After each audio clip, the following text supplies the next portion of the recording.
Hello, hello, how are you? Welcome, welcome. Hello, everyone. Good to see you again. Thank you so much for joining. If you can tell me where you guys tuning in, I'll be incredible to know all the places that you're tuning in.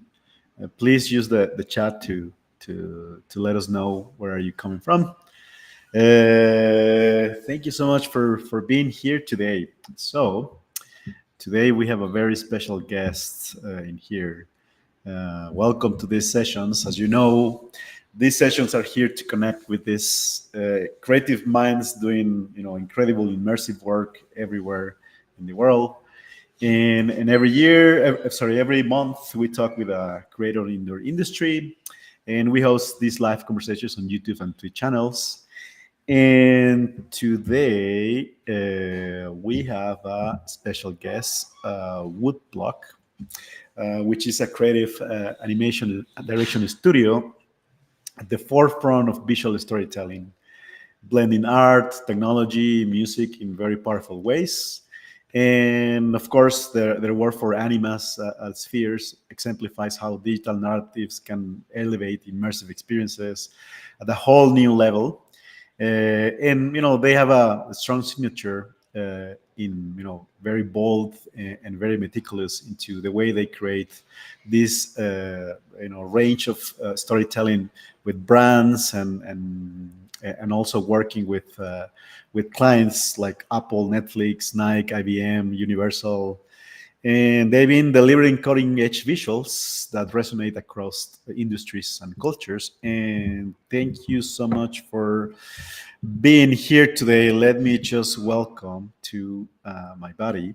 Uh, how do I pronounce your name? Like I always got problems with this pronunciation. It's it's Ilya. Ilya. That's what I always thought. I was like, oh, it's Ilya, Elijah, Ilya. Thank you so much. Look, I'm looking at where the people is tuning in, and there's people from Los Angeles, from Mhm. UK, Uruguay, Seattle, St. Petersburg, Toronto, Bay Area, Italy, India, California, so Ukraine. My God, it's everywhere. Okay, All so everywhere. we're in Mexico City. Where are you based right now? In Berlin right now. Berlin, Berlin, Mhm. Berlin, Berlin. So thank you so much for being here in this call today with this industry of creators. So everybody that is tuning in this channel, there's some crazy artists, designers, immersives, starting people starting in the immersive industry, and I really I'm really interested about your story, and of course the story of your studio Woodblock, Mhm. because it's not like you guys started in the immersive industry as we call it right now, right? Mhm. So I guess for us is very important to start knowing you a little bit, and also following you in all of your social media, because it's great for your studio to be in follow of the type of work that you're making. And first things first, when did you start with all this journey of animation? Because you're kind of like, you guys are kind of like diving in the change of the immersive industry, but we would like to know, at the beginning, like how the hell this started. Yeah, very happy to tell you all about it. Um, Thank you so much, first of all, for the invitation. Very happy to be here and to talk to you. Like I always enjoy talking to you. So looking forward to spending this next hour together. And hello, everybody in the stream. Amazing to see so many people from all over the world, and very happy to share a little bit about our journey. As you already said, right? You have like a strong focus on immersive here. We like, of course, as immersive has always played a big topic. We've always been watching it closely, but recently we are like diving into it more and more. And exactly as you said, right? For us, it really we are always coming from the perspective of animation. So we are an animation studio. We love animation, and this is like where it all comes. And I mean, it is the perfect like a tool to create immersive experiences, right? So very happy to talk here a little bit about it. And yeah, thank you for asking and being interested in our past. There there is lots of stories to tell. I try to keep it short, of course.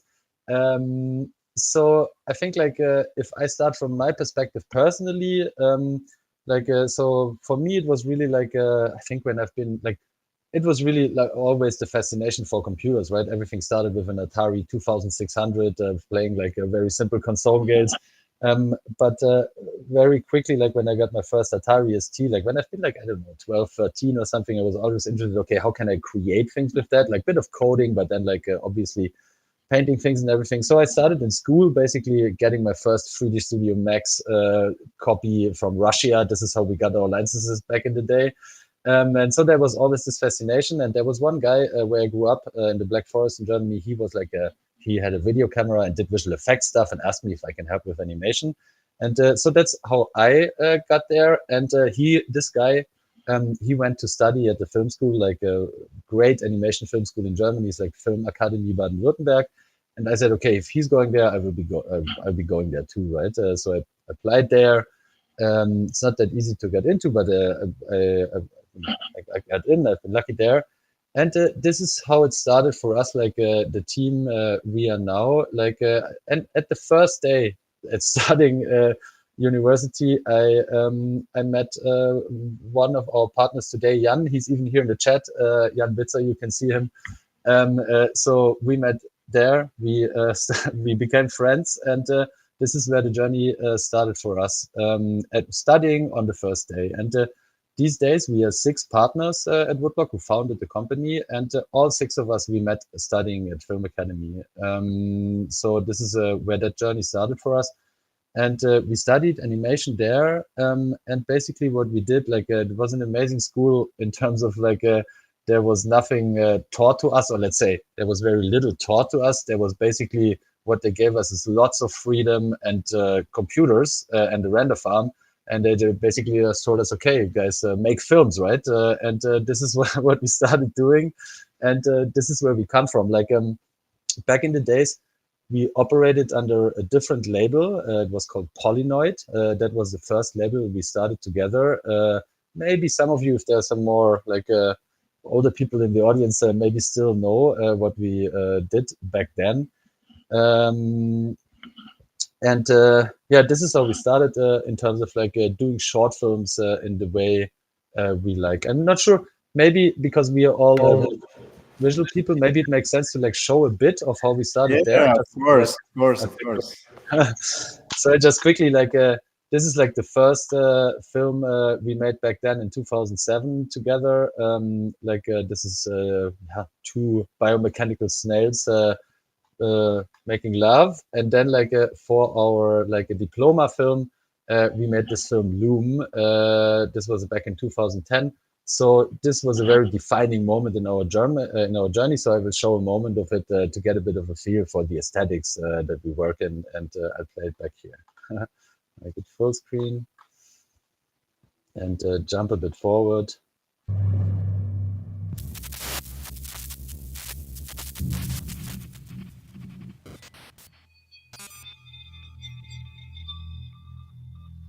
Question to the chat: do some of you still know that film?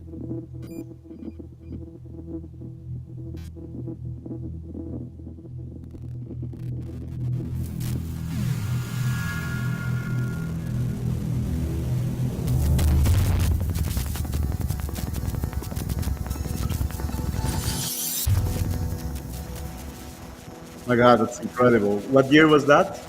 2010. 2010. Yeah.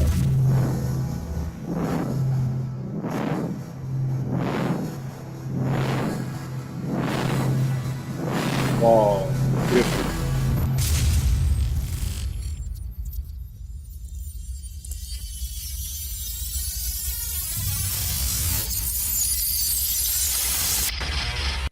Cool. I leave it to that for now. Cool. So yeah, this is kind of how our animation journey started. And this is also was basically the founding days of our company. Like when we studied, we already like we had to make money, right? So we already started doing some client work back then to like finance our study, and and then we already knew when working on this film, we already had the plan. Okay, after that, the six of us basically. After that, we will start a studio, right? Like so. When we did projects on the side to earn a bit of money, we already saved it, like for our first server, saving a bit of money, right? So we know after that we can start with it. And so we put out that film and then rented our first office space and then started like yeah our journey as a studio, which was yeah in 2011. And we have been lucky. This film was super successful on festivals. It made quite a impact on the animation community, which was what obviously a great start. So this was our entry into client work, and all this led, like doing more and more client work, led to finding Woodblock basically, because as you can see, Polynoid has a pretty specific style, right? It's dark, it's grown up, it's something that was pretty, like let's say, this type of CG back in the days to tell stories was pretty unusual. So doing more and more commercial work, we found it that we need another name for it, and this in 2013 is when we started Woodblock basically as a second label. These days, Polynoid, as we started, is only a directors collective. Only is not the right word here, but it's just as a directors collective, and Woodblock is the studio we operate. And yeah, that's how the journey started. It's interesting because back in the day, Polynoid was one of those few studios making this artistic approach on motion graphics. Mhm. Like and that's kind of like the tweak of how this, you guys have been pioneers into, like exploring languages or visual languages with visuals. Mhm. And like there is a lot of story with the studio in general, but as you know, like the industry has been shifting towards more immersive experiences. And how did your studio navigate, or embrace this change? Like how you guys managed to make this something that it was more kind of like embracing for you guys? I think the immersive side of things is something that kind of, let's say, creeped in a bit slower on us, but it is exactly as you say. That is one of the biggest challenges of our industry, is that it is ever changing, no? Like it seems to be never the same. Like if you have the feeling, yeah, okay, this is fun, let's do more of that, right? Like the industry shifts to something else and one has to adjust. So it is always about this, like this constant adjusting. And I think that is one of the big reasons why we are still around. So with this quite a time already, right? Is I think for some reason, and I'm very grateful for that, we seem to have like a natural uh, talent or openness. I don't know what the right word is for that. Like to being open to those shifts, right? Like and do like the things that come afterwards, and not sticking to, okay, now we did this for a couple of years, we want to continue doing this. Like we always want to try new things, right? And do new things and correct our course and everything. And that is what we did quite a lot throughout the years. So to tell the story a bit more is like starting with Loom, right? After that, we made our entrance into the commercial market, and like to put it simple, there, like we made a lot of like couple of ways to put it is like a product porn or a dead object animation or however you call it, right? Like a lot of sneakers, shoes, watches, phones, all this kind of stuff.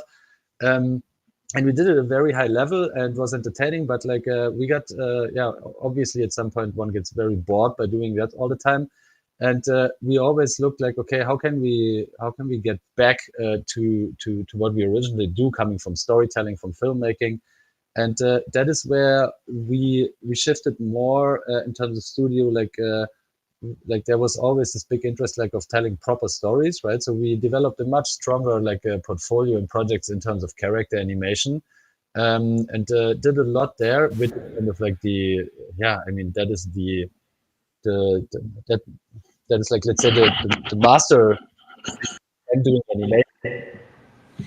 And of course, like this medium is the immersive medium, if you want to call it that way.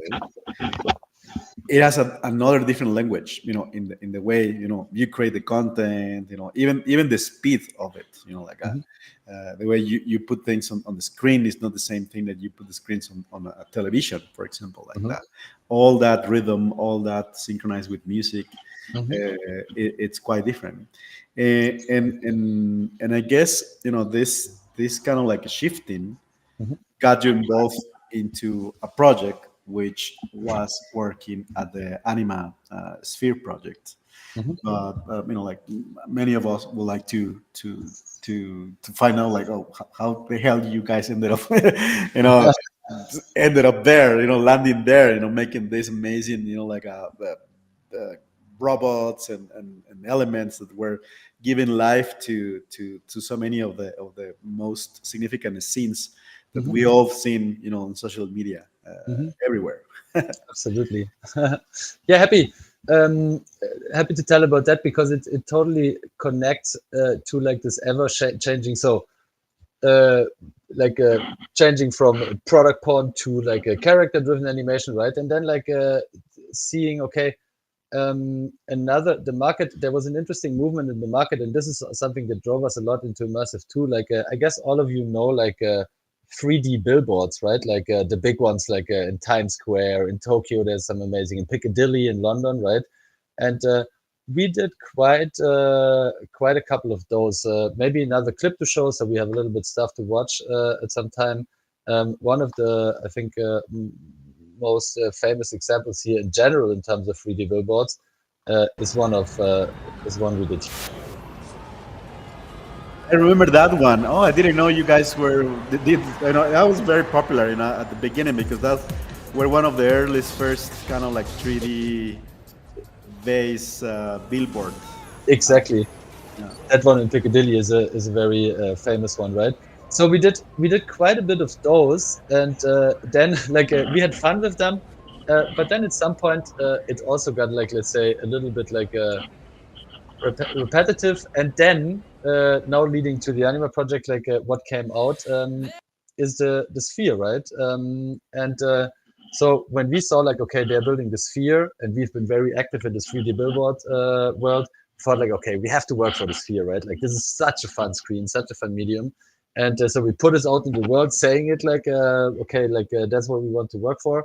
And through like the universe protected us there, and brought us the first project through all connections we had there. And this is where we started like doing the first project for the exosphere, right? I also quickly show it here. So this is how our journey with the sphere started, basically with this project like 1.5 years ago. I quickly show it here.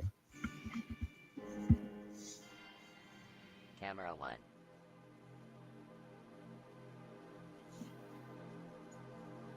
Camera 2. Dramatic drone shot. Hold it. Hold it. Hold it. And go.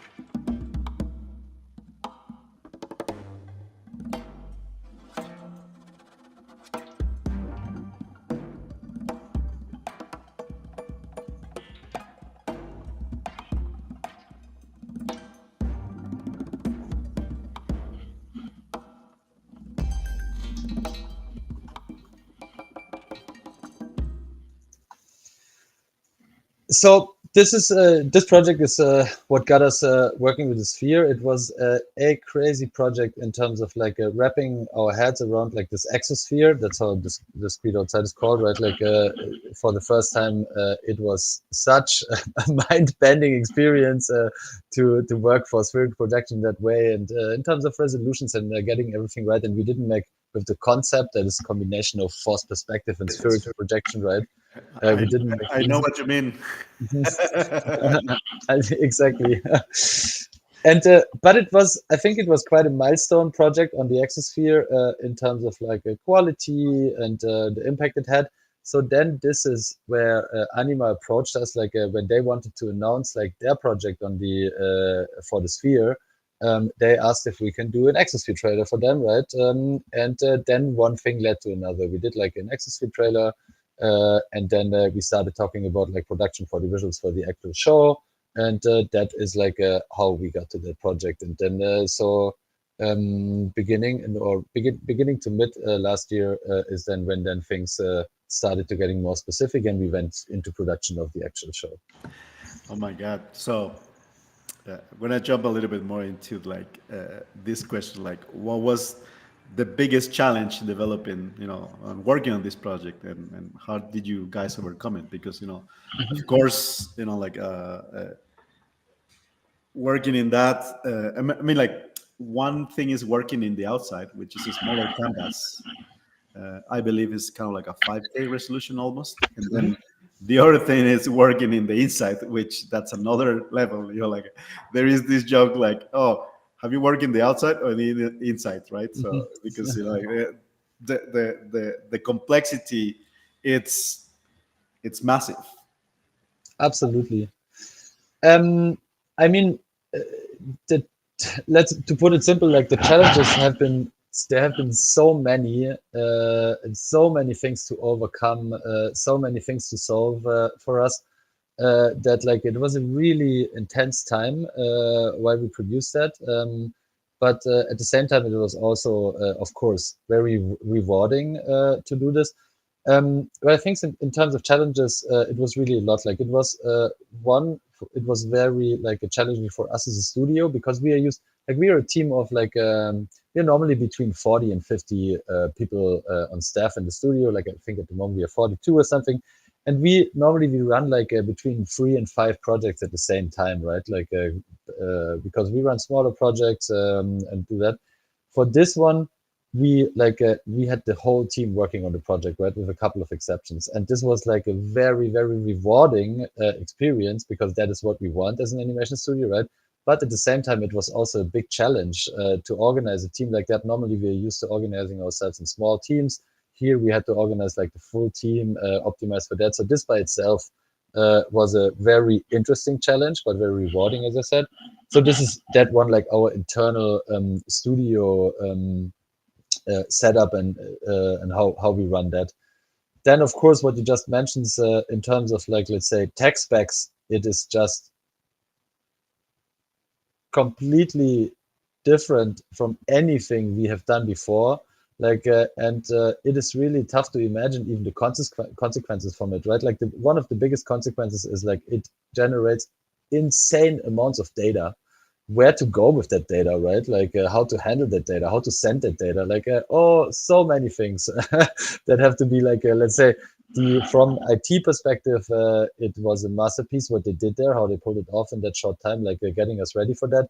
And then it not only comes with like the sheer amount of data, but it also comes with like it is of course incredibly slow to work in those resolutions, right? And that is also a very big challenge in terms of artistic when you're used like working in smaller resolutions. Things go fast by now, right? Computers get faster, but in those resolutions we are back to, it feels like 15 years ago when everything was slow. Now we're back to that just because of those sheer technical challenges. So these type of challenges, of course, have been super interesting. But then at the same time, it was also a huge creative challenge, right? Because like the medium is so fresh, and like when the Exosphere is, like I can put it like that.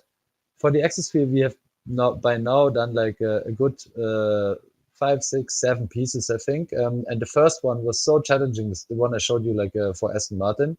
The second one was already okay, cool. We know what we're doing. It's getting better. And then the third, the fourth, the fifth. Now it's like, okay, it's just another project. Right? There's nothing like mind bending about it anymore. And but then the inside, as you said, is completely different again from a creative perspective, right? So this one was the first time figuring it all out.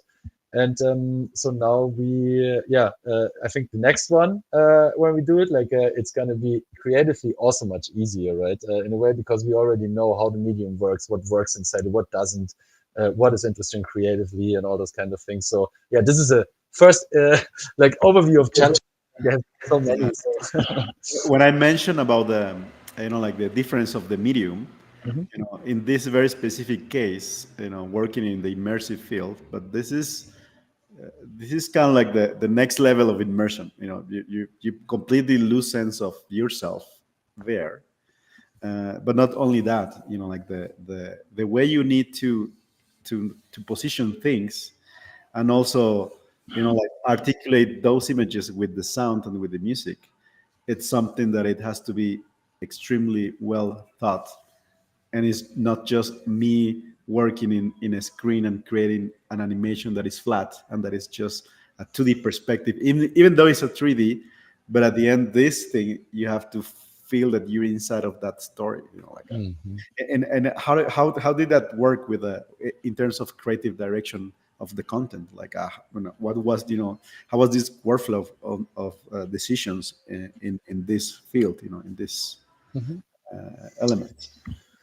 Yeah, I have to say myself, like what you just described, like being inside of the sphere and experiencing it. I have not.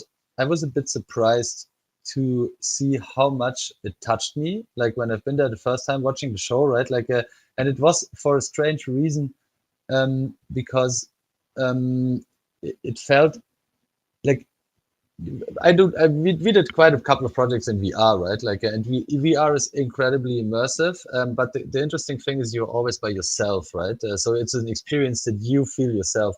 What fascinated me about being inside the sphere, it is a collective experience. So you are immersed in some kind of digital world, right? I mean, the only way to put it for me is like the wording, like in terms of like it's kind of like VR without the goggles, right? And it is a collective experience that you share together. So this is so special about this place, and I think there's so much fun to be had with that. So that's just to add to you like a comment about like how special that place is. Yeah, actually, like when I was there, I didn't even know that they were using, scent and wind, Mhm. and not just visual, because one thing is the thing that we saw on our mobile phones, and then just visuals. But in reality, what it happens inside is just beyond that. Like it alter all of your senses. It alter your mind. In a way. Like and I believe this project has been, like having this interesting, new perspective. I believe you guys as creators of this studio, that are shifting towards, another way of doing storytelling, right? Mhm. And like and I believe like failure as well, like is it's something that it will look like it is a failure, Mhm. but somehow it's been setting up you for later success. Like how this has been also, applying into your studio, like a I would say like philosophy, and how failure has been helping you to overcome for later success. Mhm. Mm, I mean, it is a very uh, important question, right? Like, and there's lots to be said about that. I think in general, the most important thing is to look at failure is a very strong word, right? But I think the most important thing is to look at it as a learning, right? Like if everything goes well all the time, one learns nothing, right? So like when one does like when things don't work out, when things go wrong, right? This is where you have like or we always had our strongest learnings, and it has been very tough moments in terms of like things not working out how we wanted them to be. But that's one of the other things like I'm just very grateful for we as a group and also our whole team is like we never like give up on things, right? If something doesn't work out, then we have to learn from it, and we have to do better, right? And overcome those things. So I think like I'm always even if things are tough, I'm always grateful for like things not working out, for making mistakes, because we can learn so much from it, so we can do better afterwards, right? So I think that's probably the most important thing there. Yeah, we're in this kind of like a roller coaster of life, and we Mhm. have to enjoy all of the moments. And I think seeing at this incredible results from the Anima project, I believe like the process was the most valuable thing that you guys, will remember the most. Like beyond the images, beyond anything, the process was got you together, and what it was make you what you are right now. 100%. Yeah. So I'm gonna make a small pause here just to jump into the questions. So you guys have questions. We have the chat, so we can start, going through a round of questions from the audience. Please go ahead and use the chat so we can start talking more about your very specific question that you have for Ilya and their team. And before we continue, just let me just give you a small introduction, and also thank to the HQ that we're here, reunited today. For those who doesn't know, the HQ Pro is the school for immersive designers, creative technologies, and thought designer and developers. And we have over 60 full thought designer creative technology video courses. We also hold a private Facebook group that you can run question with thought designer experts like Matthew Ragan and Elburs. We also hold some private accelerator sessions with some specific creators, and we have like over 120 custom built thought designer tools project that you can use for your files. And I'm gonna put the link into our chat. If you want to run the HQ trial, please go ahead and use it. We'll be happy to see you there. I think like over the years, it's been like a quite interesting school for reuniting knowledge that it doesn't exist anywhere in the internet, and it's kind of like hidden. Like no one is telling you about how the hell resolution work in this massive scale, how to run this kind of like a real-time visuals for this type of project. So that's what I love about the school. So anyway, so going back with you, Ilya, and the audience, let's start by reviewing a little bit more about the questions from the audience. So there is one question here, like how much do you guys spend in conceptualizing, and then who solves all the technicalities? Mm-hmm. So in terms of conceptualizing, I guess this is this a general question, or yeah, this is a general question. Yeah, okay, cool. Very broad, general. I think in our in the animation industry, right? Animation is still very hard to produce, right? It needs a lot of specialists. It needs a lot of detailed work, right? Especially if you go for very high quality results. So concept is very important, and clarity on concept. We generally approach everything from the perspective that we always start rough on everything, the roughest version of everything that works. So let's say first thing, once we know, okay, this is what we want to create, the first thing we do is we create a very rough previs, right? We create very rough assets of everything, a very rough look of it. And then once we have this, then we go into okay, let's refine everything one level, right? Let's bring everything one level up. And then we continue refining, going more into the details.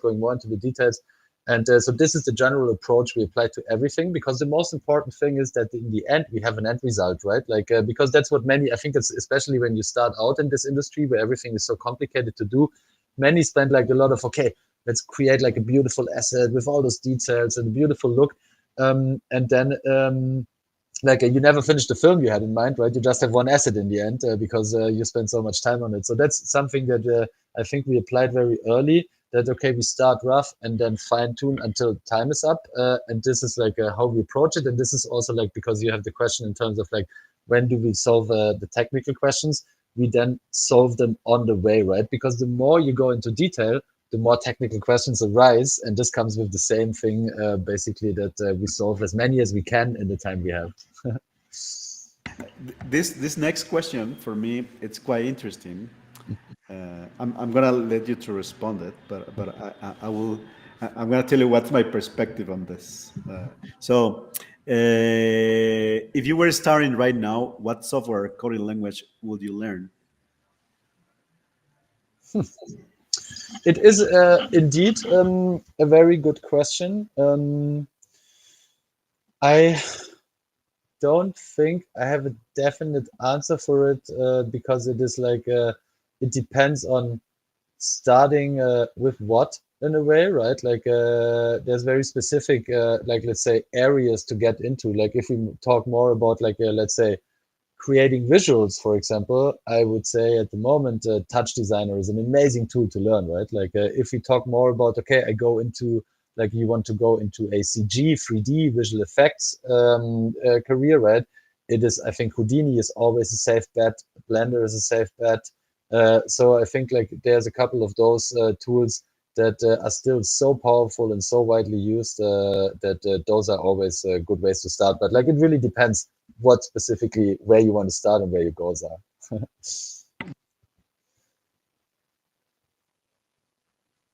Oh, I can't hear you right now. Oh, sorry. The other way that I wanted to put it as well is what is the other what is your intention? You know, like and I think that that question triggers many different ways that you can solve that intention. You know, it's not very specific to a software, but it's very specific to your intent, right? You know. 100%.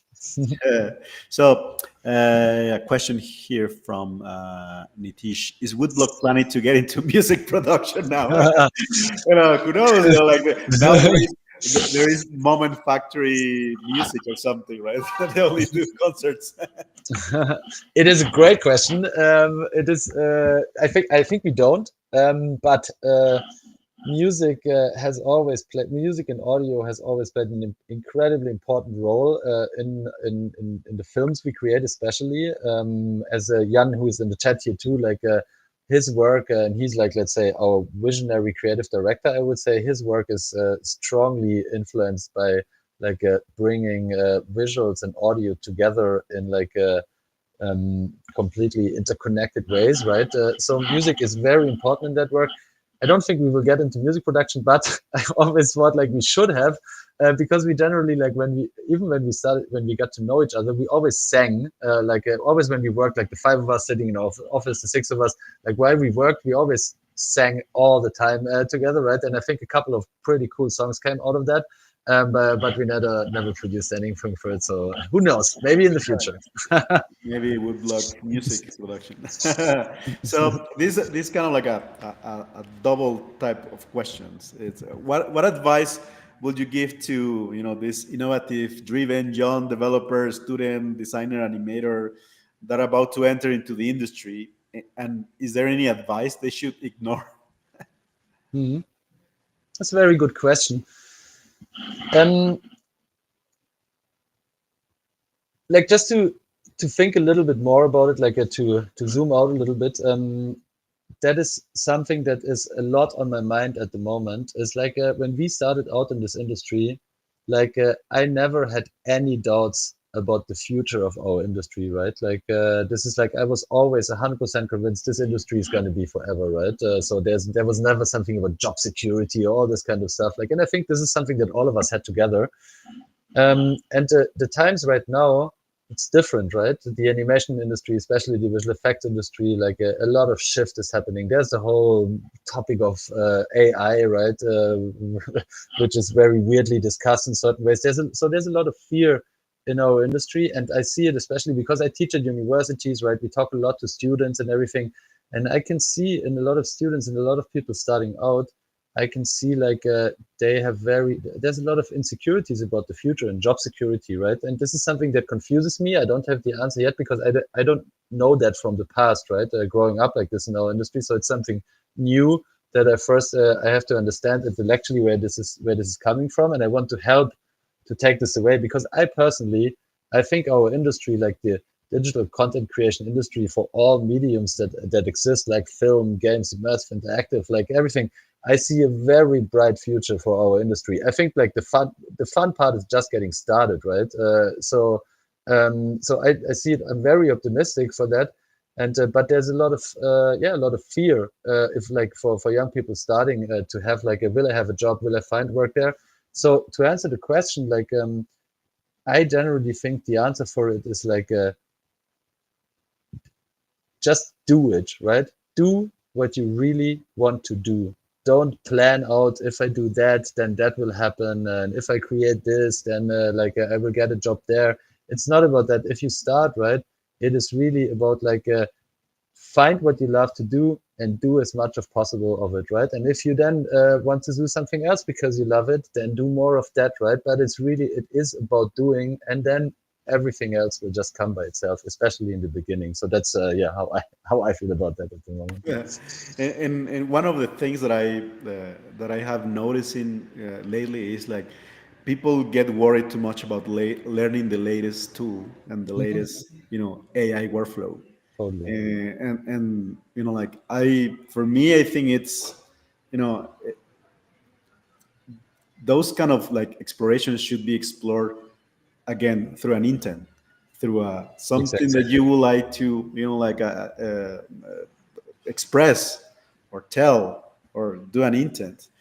I believe like if you do things generally by like this first video that you show showing this a scene of the butterfly trap in this it has a lot of intent in itself and what happened you know if you see that scene from a zoom out perspective, there is a lot of explorations in there. Technically speaking, at the moment, I believe the rendering process was kind of like a crazy time for 2010. Doing all of that things, but there was a very clear intention about experiencing this tension and this moments of emotions in there. And I believe like this moment that we live in general, with so many tools and so many sphere projects and so many like all of this craziness that is happening, it's about like what you mentioned, like making things for things that you love, that you like to do. I think it's a beautiful way you put it. It's a very smart naming in terms of intent, right? That this is really it's a very good way of putting it. Like not just doing something randomly, but doing it with an intent of telling something, of expressing something, of triggering an emotion, whatever the intent is, right? But there needs to be an intent. So I think it's very valuable tip Yeah. you're giving there. There's a question here from how do you get the first well-paid project? That's a good one. It is. It is. I've not included the project, unfortunately, in the reel. I had it before. It was a project for MTV that we did back in the days. Unfortunately, it's not in there. Sorry. So we did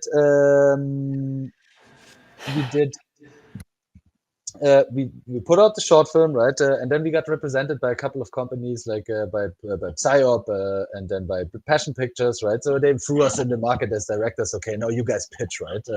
And then we got from them, we got our first inquiries. Here's a project we want to pitch on it, and we said, yeah, sure, we want to pitch on it.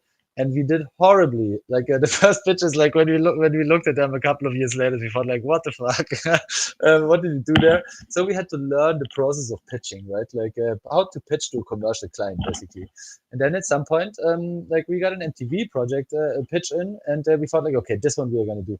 I think when we got it in, we've actually been it off in Barcelona, just for the first time seeing it there. We got the project in. I remember I've been sleeping at friends in Sitges back there.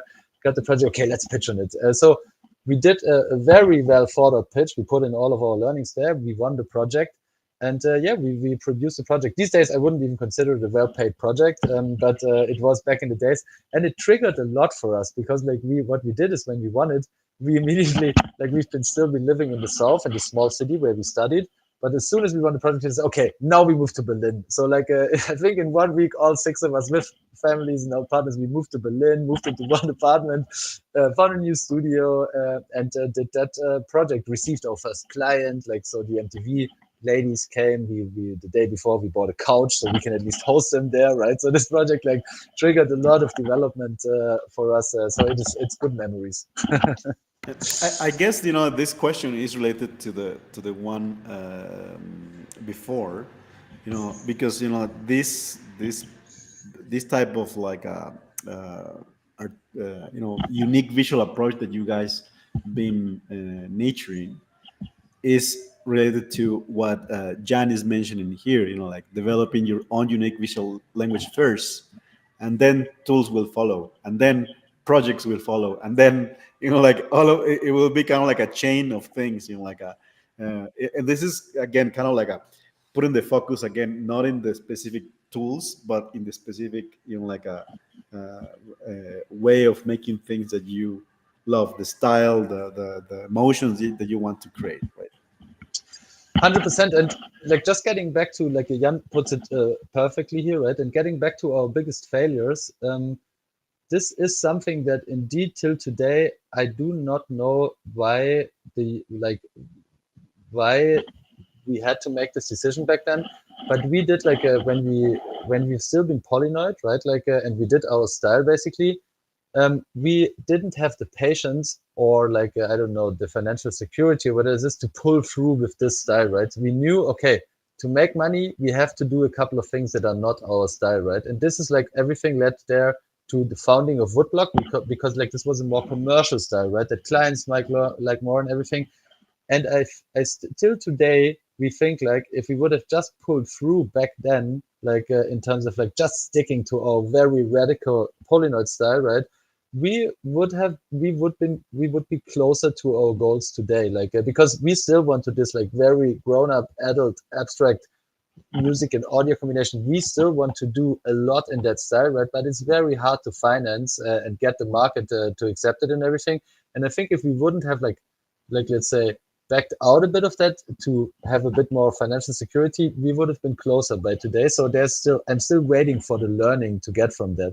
So yeah, that connects very well. But as Jan said, it's all about like developing your unique style and vision, right? All right, I think time has been going so fast now that we're almost done, and like the last question for you guys is like, what's next for the studio, and where people can learn more about your work. So very good question that connects very well next for the studio. So we are very ambitious about the goals we want to achieve, right? We are far from done. So for us, it is like our long-term goals are all about like, let's say, financial independence, right? Like we want to create the content that we want to bring, the stories we want to tell to the world, right? And that is everything we do is working towards that goal, basically. So all the money we make with clients, right? Like if we do make money there, we put it back into developing our own IP, developing our own stories, developing more of our own visual style. So this is what we're constantly doing. So we have a couple of very interesting projects in development there. We have a feature film, a short film that's touring festivals at the moment. And so this is all of our goals. Obviously, like there's probably a couple of Sphere projects ahead and those kind of things, right? So this is it. And then like learning more about our studio, like we're going to a couple of great events this year. So we will be at FMX in Stuttgart. If you're Europe-based, we'll be at Annecy. We will hopefully be at off in Mexico. So there you can definitely learn more about us. If you guys want, I can show one last piece of visual. Like this is the short film, which you can like catch at festivals at the moment. It will also be in Mexico in August at a great festival. So if there's a trailer for it. So this is kind of what we're doing at the moment, if you're interested. Okay. There's a stranger in my bed. There's a pounding in my head. Glitter all over the room. Pink flamingos in the pool. I smell like a mini bar. DJ's passed out in the yard. Barbie's on the barbecue. Damn. Last Friday night, we went streaking in the park, skinny dipping in the dark. Then had a menage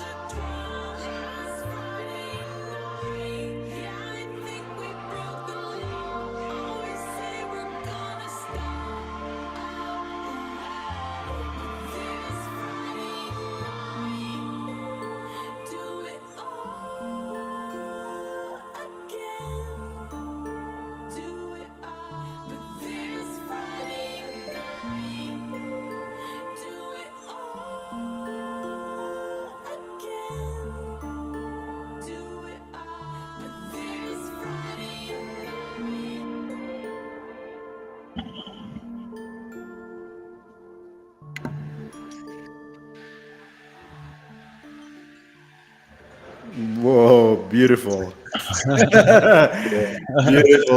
Beautiful. Okay, so thank you so much, Ilya, for your time. Thank you so much. It's amazing, and thank you so much for all the community that joined us today. It's great to see you again, and see you in the next. All right, so see you in the next session, guys. Goodbye. Thanks everybody so much. Bye. Bye.